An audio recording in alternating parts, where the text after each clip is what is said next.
Queridos, seu tempo acabou. Seu tempo acabou. O que seria se hoje você ouvisse de Deus, agora, nesse momento: filho, Marcelo, seu tempo acabou. Você expirou.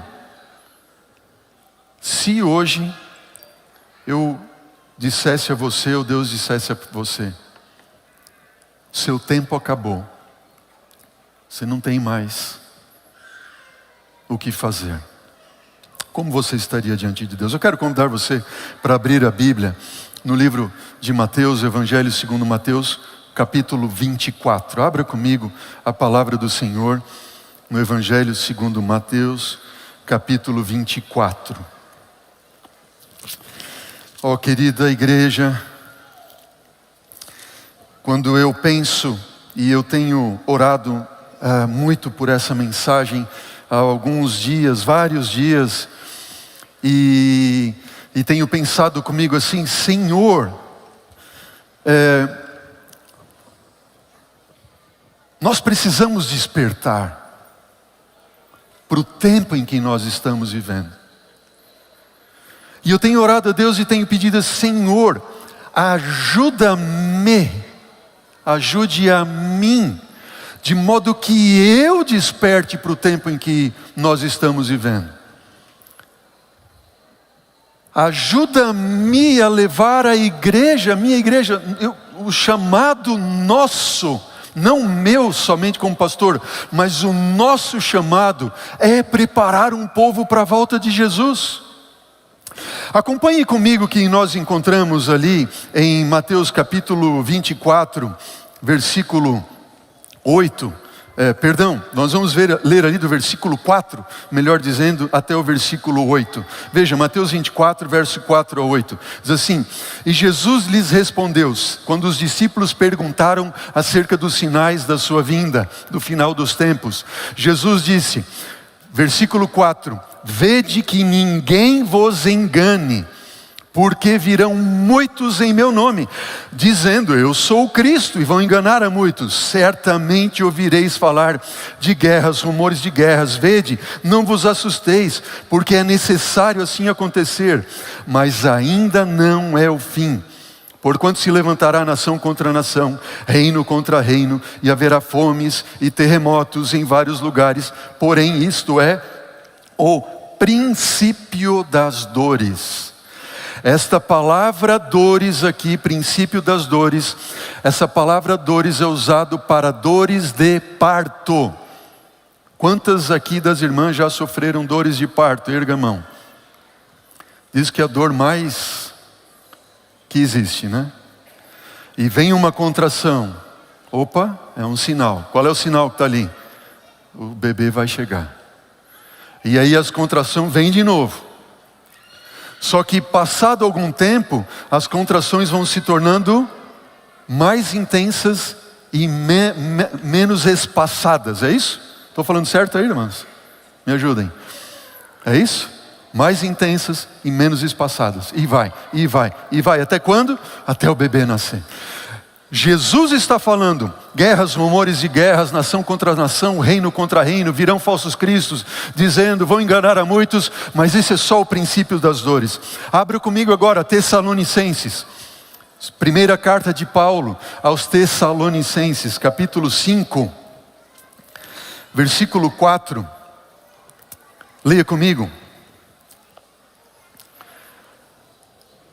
Tessalonicenses, capítulo 5, primeira carta de Paulo, versículo 4, diz assim: Mas vós, irmãos, não estais em trevas, para que esse dia, o dia do Senhor, como ladrão vos apanhe de surpresa.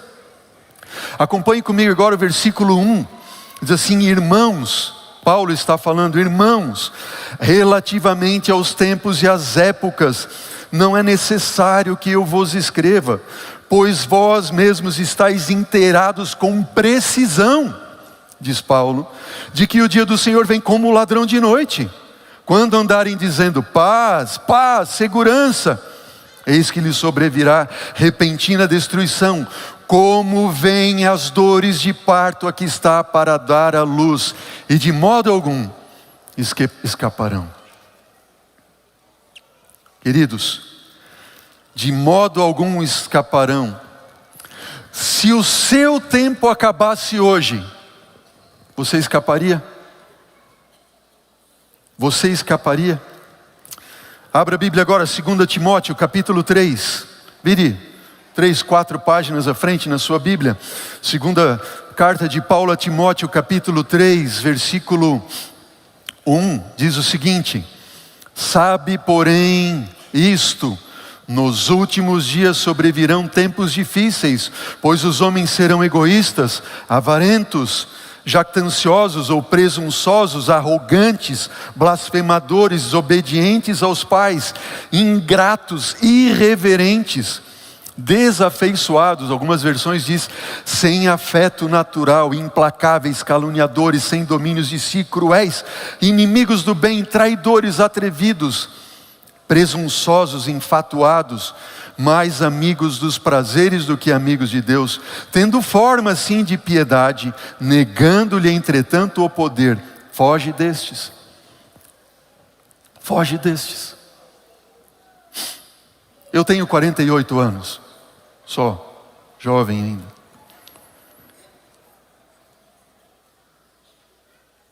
Na minha pouca história de vida,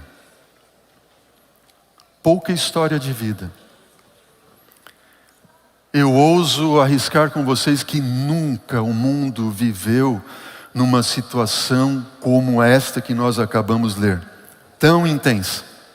Concordam comigo, não? Olha as características. Nunca em nenhum momento, acredito eu, ouso dizer, na história da humanidade, houve tanto egoísmo por parte do ser humano, tanta arrogância, tanta blasfêmia, tantas crianças desobedientes aos pais. Nós temos que orar pelas professoras e professores das escolas. Quem é professor, professora, sabe bem disso. Implacáveis, sem domínio de si. Concordam comigo, não? Nenhum momento da história da humanidade o ser humano apresentou tamanho problema de ordem psicológica, moral, como nós vemos aqui a palavra do Senhor nos dando. E o último texto que eu quero dar para vocês nessa série de textos relacionados à vinda de Jesus, diz ali, a segunda carta de Pedro, agora abra lá a segunda carta de Pedro, também no capítulo 3, leia comigo, vamos à palavra do Senhor, deixa a Bíblia falar para você. Segunda carta de Pedro no capítulo 3, diz assim, o versículo 3 e 4, 2 Pedro 3 e 4, palavra do Senhor, diz assim, capítulo 3, versículo 3 e 4. Tendo em conta antes de tudo que nos últimos dias virão escarnecedores, com os seus escárnios andando segundo as próprias paixões, e dizendo, onde está a promessa da sua vinda? Porque desde que os nossos pais dormiram, todas as coisas permanecem como desde o princípio da criação estão. Você já ouviu alguém dizendo assim, Jesus não vai voltar coisa nenhuma. Não muda nada. Meu pai aguardava, meu avô aguardava. Alguns podem dizer, meu bisavô aguardou e etc, etc. E Jesus não veio. Escarnecedores. Versículo 9, do mesmo capítulo, da segunda carta de Pedro, 3. Não retarda o Senhor a sua promessa, como alguns a julgam demorada. Pelo contrário, Deus é longânimo para convosco, não querendo que nenhum pereça, mas que todos cheguem ao arrependimento. O dia do Senhor, diz o versículo 10, virá como o ladrão, e os céus passarão. Queridos, Quero levar você a refletir um pouco sobre o tempo. Sobre o tempo. Você pode conhecer pessoas, e certamente conhece, que têm mais recursos que você. Talvez alguém possa ter mais propriedades, mais carro na garagem, mais dinheiro no banco, mais roupa no guarda-roupa ou sapatos na sapateira. Mas ninguém pode escolher ter mais tempo. O tempo é igual para todos, é ou não é verdade? Ponto final. O tempo igualou e iguala todos. O tempo é igual para todos. E Jesus está nos chamando nesta manhã para nós refletirmos sobre 3 aspectos do tempo. Jesus está nos chamando para quê, igreja? Para refletirmos sobre o quê? 3 aspectos do tempo. Esse é o chamado de Cristo e a mensagem de Jesus para nós hoje, agora. Primeiro aspecto do tempo. Número 1, saiba o tempo que estamos vivendo. Eu não sei o que está acontecendo, mas nós estamos praticamente que como dormindo em berço esplêndido enquanto o mundo está acabando, é ou não é verdade? As pessoas precisam saber o tempo em que estão vivendo. O mundo está perdido, Jesus está voltando e o mundo está em trevas. E Deus nos chamou para sermos sal e luz. Amém por isso. Você e eu precisamos saber o tempo em que nós estamos vivendo. Paulo, quando ele escreve aos Romanos, no capítulo 13, versículo 11, eu leio aqui, você pode acompanhar na tela ou abrir a sua Bíblia. Paulo diz assim: e digo isto a vós outros, que conheceis o tempo. Paulo não diz assim que deveriam conhecer o tempo. Diz assim, vocês que sabem o tempo. Olha para mim, igreja. Você que é um membro da igreja adventista do 7º dia, pode talvez dizer, e podemos afirmar que mais do que ninguém, pelos estudos proféticos, sabemos que Jesus está voltando e o tempo em que nós estamos vivendo. É ou não é verdade? Concordam comigo? Sim ou não? Essas palavras de Paulo são para nós. É como se Paulo estivesse falando para a última geração que estaria habitando na face da terra. Última geração esta que deveria dar o sonido certo à trombeta e advertir o mundo que está condenado à destruição, que Cristo vem. E Paulo continua dizendo, Romanos 13, versículo 11, e digo isso a vós outros que conheceis o tempo, já é a hora de que a igreja, diz para mim, de despertar. Acorda, acorda. É hora de despertar do sono, porque a nossa salvação está agora mais perto do que quando no princípio cremos. Quando a gente vai aos evangelhos e vê que dos 4 evangelhos, 3 dedicam um capítulo inteirinho apresentando os sinais da volta de Jesus, isso não é por acaso. Absolutamente não.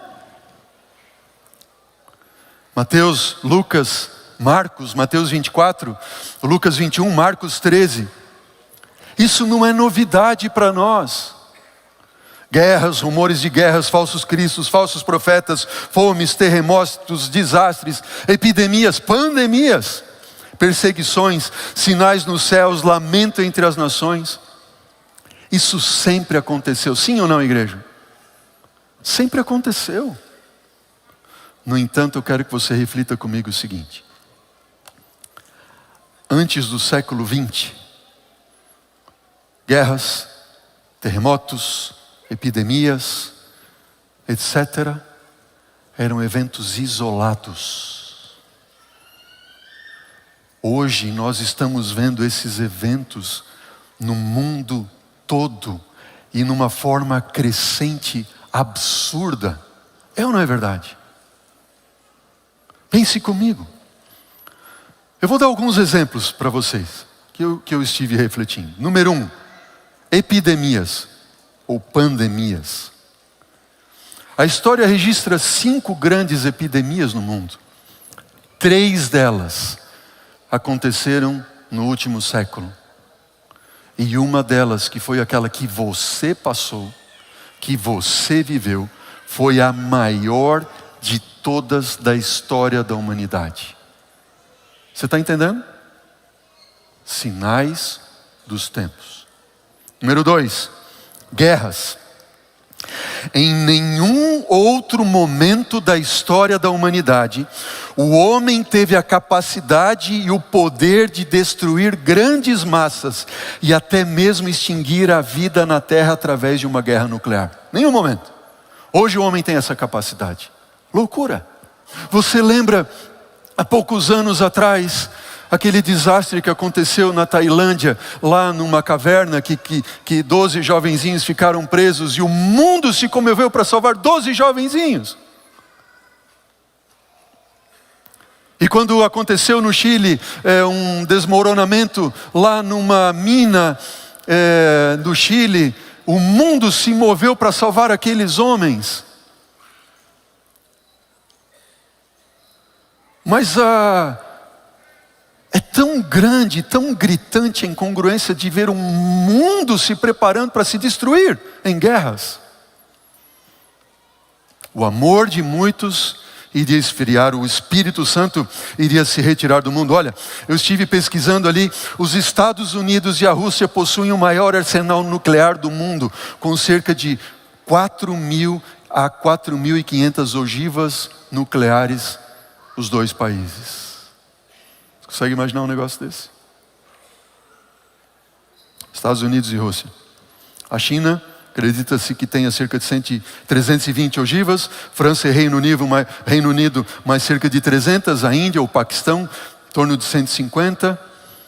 Coreia do Norte não se sabe, mas acredita-se que em torno de 40 ogivas. Na verdade, diz o escritor apocalíptico em Apocalipse 11, versículo 18, as nações se enfureceram, chegou porém a tua ira, a ira do Senhor, e o tempo determinado para serem julgados os mortos, para se dar o galardão aos teus servos, os profetas, os santos, e os que temem o teu nome, tanto aos grandes quanto aos pequenos, e para destruirdes os que destroem a terra. Economia global. Nunca em nenhum outro momento acontece alguma coisa na China, Arábia Saudita, preço do petróleo, uma mudança governamental, uma escolha diferente. No mesmo dia, se não no dia seguinte, nós somos afetados aqui, mesmo que aconteça em outra parte do mundo. Terremotos, sempre aconteceu na história da humanidade, depois do dilúvio. Eu fiz uma pesquisa no Centro Sismológico Europeu Mediterrâneo, que faz leitura de terremotos que acontecem em todo o mundo, um Centro Sismológico Europeu, e pasmem o que eu achei, o que eu encontrei. De 2008, estamos pegando de 5 em 5 anos, ok? 5 em 5 anos. Peguem ali, primeiros 5 anos, 2008 a 2013, aconteceram cerca de 110 mil, estou arredondando, 109.791 abalos sísmicos registrados no mundo. Estamos juntos? 2008 a 13, 110. Vamos pegar de 2013 a 2018? 224 mil. 8 a 13, 110. 13 a 18, 224. Dobrou. E o que você acha que aconteceu de 18 a 23, os últimos 5 anos? 427 mil abalos sísmicos registrados no mundo. Duplicou novamente. 100, 200, 200, 400. Isso diz alguma coisa para você? Dores de parto? Dores de parto. Jesus está voltando. Prepara-te. Prepara-te. Se nós fôssemos falar ainda em profecias, Daniel 2, a gente está lá na pontinha da unha. Daniel 7, o domínio do chifre pequeno. Tudo, 7 igrejas, Laodiceia somos nós. Jesus está voltando. Estamos vivendo no dia do juízo. Estamos vivendo no dia do juízo investigativo. Em breve a porta da graça irá se fechar. Quantos são os aspectos que nós vamos estudar sobre o tempo? 1, saiba o tempo em que estamos vivendo. Jesus em breve virá. Não há mais tempo para perder. Segundo aspecto em relação ao tempo, valorize, saiba valorizar o tempo. Saiba valorizar o tempo. Tiago capítulo 3, versículo 14 a 15 diz assim: atendei agora vós que dizeis hoje, amanhã iremos para tal cidade, vamos fazer tal coisa, lá passaremos um ano, negociaremos, teremos lucros. Vós não sabeis que o que vai acontecer amanhã, que é a vossa vida, diz Tiago, sois apenas como uma neblina, que aparece em um instante, logo se dissipa. Em vez disso, devias dizer, se o Senhor quiser, nós vamos viver, fazer e assim por diante. Nossa vida é como uma neblina. Saiba valorizar o tempo. Por Deus. Quem passou pelo Covid e ficou 21 dias em coma, sabe o que significa isso? 40 dias alguns. Outros perderam familiares. E eu tenho certeza que aqueles que perderam familiares, que de repente tiveram Covid e foram internados, pensam, não vou mais ver meu pai, não vou mais ver minha mãe, não vou mais ver meu irmão, porque é o que estava acontecendo. Não é verdade? E de repente você vê o seu ente querido sendo colocado dentro de um pacote, numa urna lacrada, nunca mais viu. Qual é o primeiro sentimento que veio à sua mente? Por que não valorizei mais o tempo com a minha mãe, com o meu pai, com o meu esposo, com o meu filho? É ou não é verdade? Valorize o tempo. A nossa vida é como neblina. Olha para quem está do seu lado, possivelmente a sua esposa. Possivelmente seja o seu filho ou sua filha. Por que desperdiçar tanto tempo com briga, picuinha e... Seu tempo acabou. Chega, acabou o seu tempo de briga. Acabou o seu tempo de picuinha. Acabou o seu tempo de desperdiçar tempo com aquilo que não tem valor. Eu falo para você como pastor dessa igreja, quanto que a gente podia caminhar mais, muito rápido, mas quanto tempo a gente perde com aquilo que não tem importância?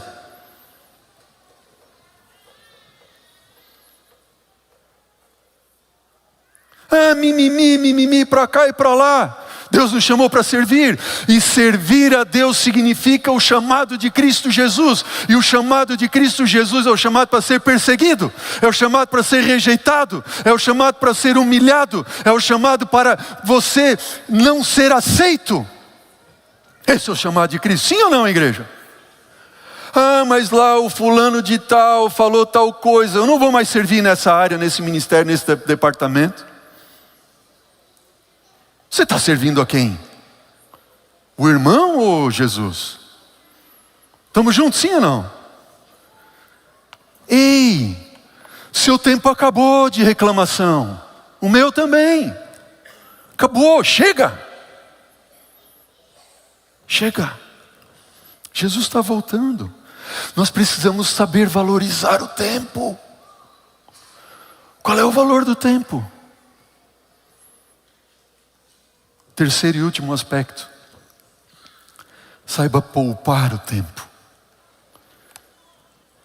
A palavra do Senhor diz em Efésios 5,16, remindo o tempo, porque os dias são maus. Essa palavra remir, literalmente, no grego quer dizer poupe, poupar, guarde. É mais ou menos assim, o contexto e onde é usada essa palavra, está dizendo o seguinte, você tem uma quantia de dinheiro, X, ok? Você tem ali um valor em dinheiro, só aquela quantia. Aí você precisa ir no mercado fazer uma compra, ok? Aí você pensa agora, com esse dinheiro aqui, o que eu vou comprar? O que é mais importante para mim? O que é essencial? Porque se você tem uma quantia X de dinheiro determinada e não tem um centavo a mais, nem a menos, você vai pensar muito bem no que vai gastar, onde vai comprar, o que vai comprar. É ou não é verdade? Mas a gente esquece que tem uma quantia X de tempo determinada para nós. É ou não é? E eu vou gastando tempo de qualquer jeito. Não. Poupar o tempo, remir o tempo. Quem assistiu aí, falando para os jovens, né? A série lá, The Game of Thrones, assistiu ela toda, podia ter lido a Bíblia 3 vezes, ao invés de ficar assistindo a série. Ou Friends, ali podia assistir, ler a Bíblia 2 vezes. E outras séries ali, tinha uma série lá, Grey's Anatomy, até 10 vezes. Quem assistiu a série toda podia ter lido a Bíblia 10 vezes. Onde nós estamos gastando tempo? O livro Parábolas de Jesus, Ellen White registra esse parágrafo que diz: a vida é muito curta para ser esbanjada. Temos somente poucos dias de graça para nos prepararmos para o tempo da eternidade. Não temos tempo para dissipar, tempo para devotar aos prazeres egoístas, tempo para contemporizar o pecado. Agora é que nos devemos formar o caráter para a vida futura e imortal. Não pense que o seu caráter vai ser transformado quando Jesus voltar. Não, agora é que nos devemos preparar para o juízo investigativo. Você já ouviu aquela frase: diga-me com quem andas que eu te direi quem és? É ou não é verdade? Diga para mim onde você gasta o seu dinheiro, que eu vou te dizer o que é importante para você. Diga para mim onde você gasta o teu tempo, que eu vou te dizer quem você é. Se você é filho da luz ou filho das trevas. Se você é filho do reino eterno ou filho deste mundo que está condenado à destruição. Diga onde você gasta o seu tempo, e eu vou te dizer quem você é. Todos nós deveríamos todas as noites fazer pelo menos 3 perguntas. Eu usei o tempo de forma correta hoje? Acabou o dia? Você devia te fazer essa pergunta. Eu usei hoje o tempo de forma correta? Eu usei. Estou eu consciente do tempo em que estou vivendo? Eu valorizei o tempo hoje? Eu poupei o tempo hoje, investindo e não gastando tempo? Investindo naquilo que me leva para a eternidade e não gastando o meu tempo precioso nas coisas que me destroem a minha mente? Saiba de uma coisa: a única forma de você ter mais tempo para orar é deixar de gastar tempo com aquilo que é menos importante. A única forma que você tem de investir mais tempo em leitura da Bíblia é deixar de gastar tempo com aquilo que não edifica o teu caráter, não te prepara para a vida eterna. Deus está falando para mim.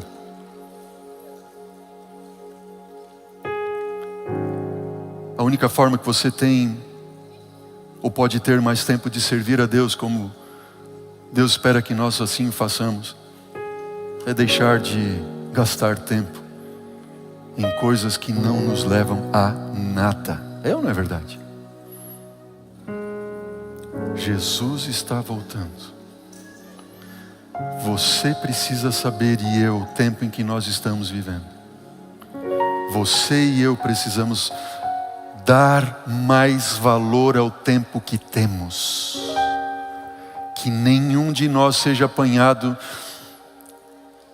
no arrependimento de eu poderia ter dedicado mais tempo para o meu filho, para minha filha. Por que eu fiquei trabalhando tanto tempo? Por quê? Agora ele se foi, ela se foi. Por que eu desperdicei tanto tempo com aquilo que não era necessário? Por quê? Por quê? Se o seu tempo acabasse agora, o que diria sua esposa em relação a você? Esse homem foi tudo para mim. Ele mudou a minha vida, ele me preparou para eu ir para o céu. O que teu filho diria para você se o seu tempo acabasse hoje, agora? Ele diria: ainda bem, graças a Deus. Nem viria no seu culto fúnebre, ou ele estaria ali chorando aos prantos, dizendo: meu pai, eu queria ter mais tempo com meu pai, minha mãe.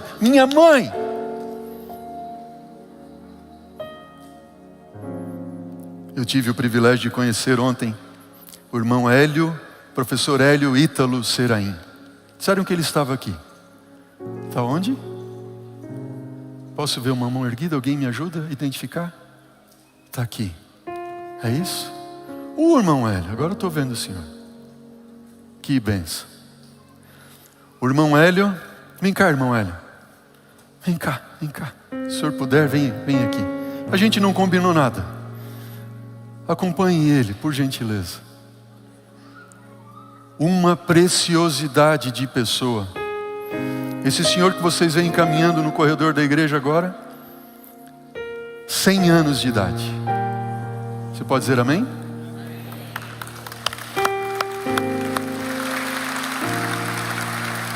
Obrigado. Venha comigo, irmão velho. 100 anos de idade. Eu sentei ao lado desse homem aqui, comecei a conversar com ele. Ele disse assim: irmão Hélio, o senhor deixa eu gravar isso? Que o senhor está falando que eu aprendi lições de vida de um homem de 100 anos de idade. E eu quero compartilhar aqui, eu escrevi porque ele pregou um sermão ontem lá, tão lindo, e eu quero compartilhar um pouco desse sermão. Eu perguntei para ele: irmão Hélio, falando sobre a degradação do homem nesse último século, o que o senhor tem a dizer? O irmão Hélio disse assim: pastor, o ser humano não sabe realmente qual é a sua função, ele não sabe de onde vem, para onde vai, vive uma ilusão, desde o conhecimento de tudo até uma política podre que dirige o mundo. Perguntei para ele: irmão Hélio, quanto à volta de Jesus, o que o senhor tem a dizer? Ele disse assim: eu sei que Jesus vem. Amém?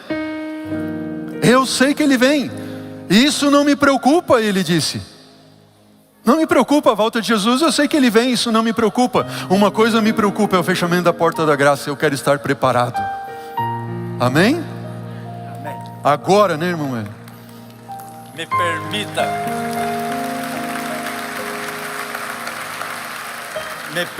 pastor, uma palavra aos irmãos. Quero dizer nessa manhã, com todo amor, com todo carinho fraternal, essa mensagem eu quero dirigir a vocês. Eu não estou preocupado com a volta de Jesus. Quando eu digo aí fora, na sociedade, que Jesus está vindo, eles duvidam, eles dizem: isso é uma bobagem. E eu digo assim: eu também não estou preocupado com a volta de Jesus, porque eu tenho certeza que Ele vem. Eu estou preocupado com uma outra coisa, que o pastor já citou: se a porta da graça ainda não se fechou.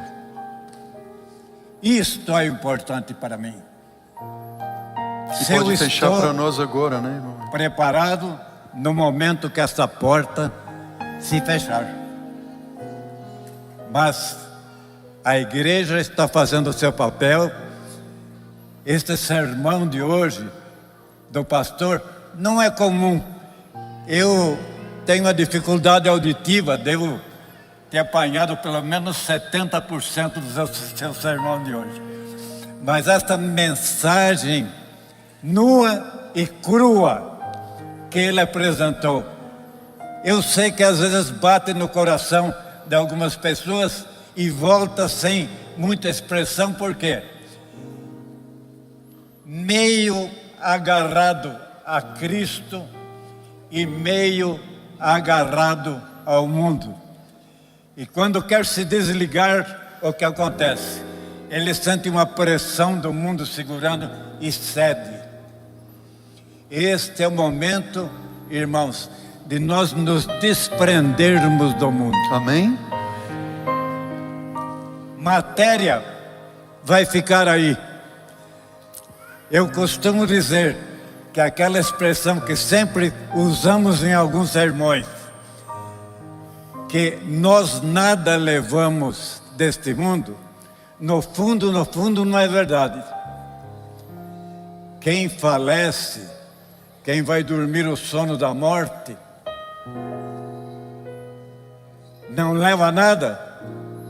Leva sim alguma coisa. Com certeza, né, irmão Hélio? Eu perguntei ontem para o irmão Hélio, eu queria terminar com esse ponto, irmão Hélio, que me tocou bastante, me tocou. Eu falei para o senhor ontem. Eu perguntei para ele assim, irmão Hélio, sobre o valorizar e poupar o tempo, sobre a brevidade da vida, o que o senhor tem a dizer? Ele disse assim, eu tenho 73 anos de casado. E a esposa, a irmã Glória, estava lá conosco, não sei se ela está aqui. 73 anos de casado. E eu respondi, uau, isso é extraordinário, 73 anos de casado. E então ele disse assim para mim, isso é uma prova de que as coisas de Deus podem durar. Amém? 73 anos casado, uma prova de que as coisas de Deus podem durar. E aí ele deu uma risada e disse assim, outra prova disso é que ela tem paciência comigo. Sabe o que me chocou? Porque talvez se fosse outro homem diria assim, a outra prova é que eu estou aturando ela já há 73 anos. Ele não falou isso. Ele falou, ela tem me aturado, tem me suportado 73 anos. Ela tem paciência comigo. E antes que eu perguntasse, ele fez a pergunta, você quer saber qual é o segredo? Ele então disse, você tem que casar com ela todo dia. Eu caso com a minha esposa todo dia, faz 73 anos. Uau! Você tem que casar diariamente. A esposa que eu tenho, ele concluiu dizendo, é completamente diferente da menina de quando eu me casei com ela. Cada dia ela é diferente, eu tenho que me recasar.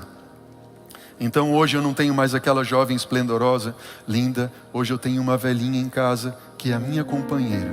Eu tenho que compreender isso. Tenho que colaborar com ela. Em termos de casamento é isso. Eu tenho que amá-la. Ela é minha amante. Isso é muito gostoso. Amém? Que sermão, hein? Que sermão. Querida igreja, você não pode esquecer o tempo em que nós estamos vivendo, amém? Você precisa aprender a valorizar e poupar o tempo que Jesus te dá, porque Ele está voltando, amém? E eu quero fazer um apelo, é o apelo que o irmão Hélio já fez. Você gostaria de hoje dizer, Senhor, desperta no meu coração, desperta-me do sono. Nós vimos que nós estamos dormindo, e se nós estivermos dormindo, o diabo vai nos levar para a sepultura eterna. Senhor, desperta-nos do sono. Senhor, ajuda-me a valorizar o tempo que o Senhor me dá. Ajuda-me a valorizar o tempo com as pessoas que mais são importantes para mim. Seu tempo chegou de reclamação, de briga em casa com esposa, filho, filha na igreja. Agora não é mais tempo disso, é tempo de entregar o coração a Jesus, amém? Amém. Nós vamos ouvir uma música agora, o Alan vai cantar. E eu quero convidar você, enquanto o Alan canta, se você quiser entregar o seu coração a Jesus e dizer, Senhor, eu quero um milagre na minha vida, eu quero convidar você para ficar em pé e eu quero orar com você e por você no final. Amém. Senhor, aceita a nossa entrega, Pai. Te pedimos, Senhor, em nome de Cristo Jesus, toma nossa mão, leva-nos nos teus caminhos e usa-nos, Senhor Deus. Ajuda-nos, Pai, a remir o tempo, valorizar o tempo, a despertar para o tempo em que estamos vivendo. Por Jesus clamamos. Amém, Senhor. Amém.